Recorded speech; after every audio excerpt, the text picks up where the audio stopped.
Certainly, I'd invite you to apply for a job at SolarCity or Tesla or SpaceX. And if not, then if that doesn't work for whatever reason, then apply to jobs at other companies in that arena, or try starting a company. If you study engineering and you figure out how to design new things, then it's relatively easy to start a company. You just need to get a few like-minded people with you. Although I have to say that the space business is quite hard to start a company in the space business because it's such a capital-intensive business. So it may be better to do something in solar power, or if you're going to do it in cars, do it as kind of a component supplier for cars or something like that. Musk has college degrees in business and physics, but SpaceX is his first venture in aerospace. How did you get the expertise to be the chief technology officer of a rocket ship company? I do have a physics background. That's helpful as a foundation. And then I read a lot of books and talked to a lot of smart people. Don't just follow the trend. You may have heard me say that it's good to think in terms of the physics approach for first principles, which is, rather than reasoning by analogy, you boil things down to the most fundamental truths you can imagine, and you reason up from there. And this is a good way to figure out if something really makes sense, or if it's just what everybody else is doing. It's hard to think that way. You can't think that way about everything. It takes a lot of effort. But if you're trying to do something new, it's the best way to think.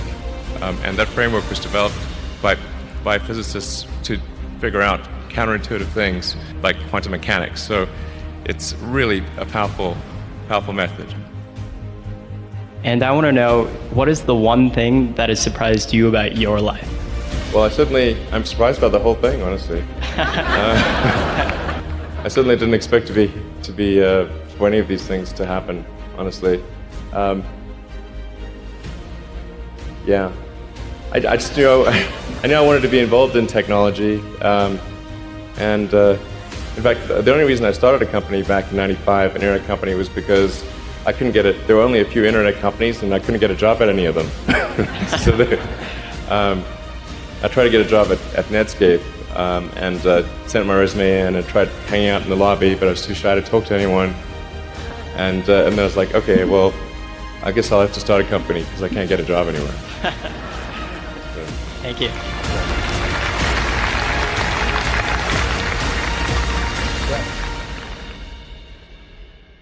I wouldn't say I'm fearless. In fact, I think I feel fear quite strongly. But if what we're doing is, what I'm doing is, I think is important enough, then I just override the fear. Mm-hmm. So, but it's not as though I feel like more strongly than I would like. I think also people tend to overweight risk on a personal level. It's one thing if you've got, a mortgage to pay and kids to support, and that if you were to deviate from your job, how are you going to feed your family and pay the rent? And okay, that's understandable. But let's say you're young and you're just coming out of college or coming out of high school or whatever. What do you risk?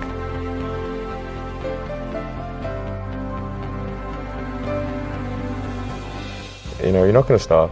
I mean, right. It's really certainly not in any kind of modern economy. It's so easy to earn enough money just to live somewhere and eat food.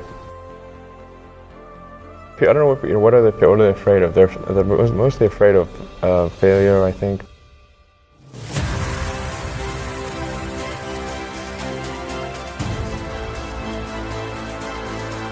People should be less risk averse when there's not much at risk.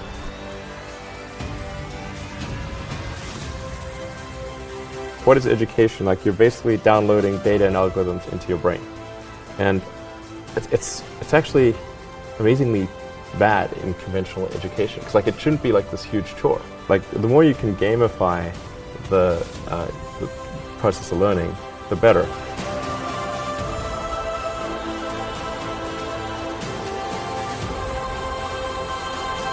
I was at sort of a slight existential crisis, because I was trying to figure out what does it all mean? Like, what's the purpose of things?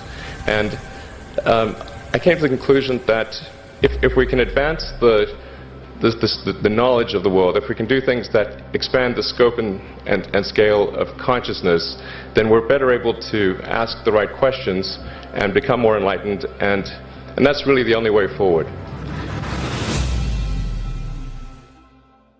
What drives you?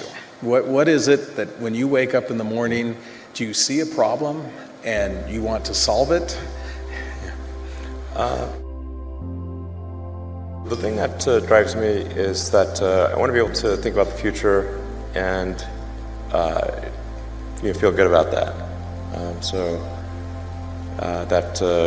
We're doing what we can to have the future be as good as possible,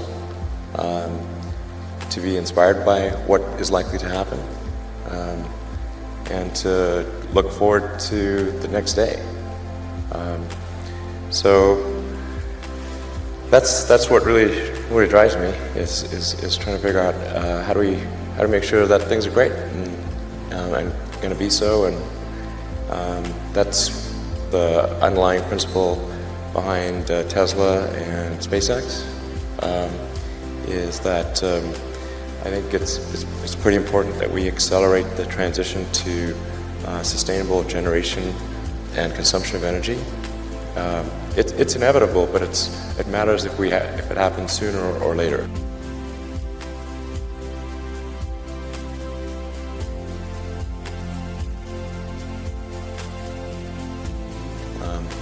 And then SpaceX is about helping make life multiplanetary, and doing what we can to continue the dream of Apollo, and ultimately make a contribution to life becoming multiplanetary. Well, let's talk a little more about that. I think everyone is very interested in that when you say making life multiplanetary. Yeah, that's exciting. It is exciting. So what's your vision there? I think, particularly for Americans, like think about America is a nation of explorers. People came here from other parts of the world that, chose to give up the known in favor of the unknown. So I think exploration, I think the United States is a distillation of the human spirit of exploration, and so that's why it appeals to Americans so much. You can see this when, say, there was a shuttle tragedy, and 7 people died, and that's terrible. But a lot of people die all the time. But why do we care so much? Because it was the dream of exploration that was dying along with those people. That's why. I thought both Tesla and SpaceX would fail at the beginning.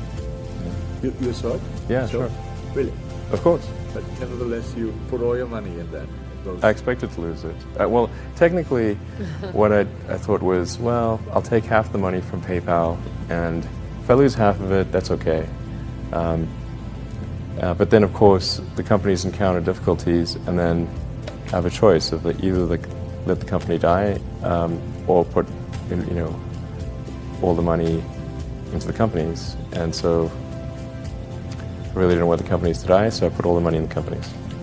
Yeah. And then had to borrow money from friends to pay living expenses. Yes. Just looking just for evidence of exceptional ability. And if there's a track record of exceptional achievement, then it's likely that will continue into the future.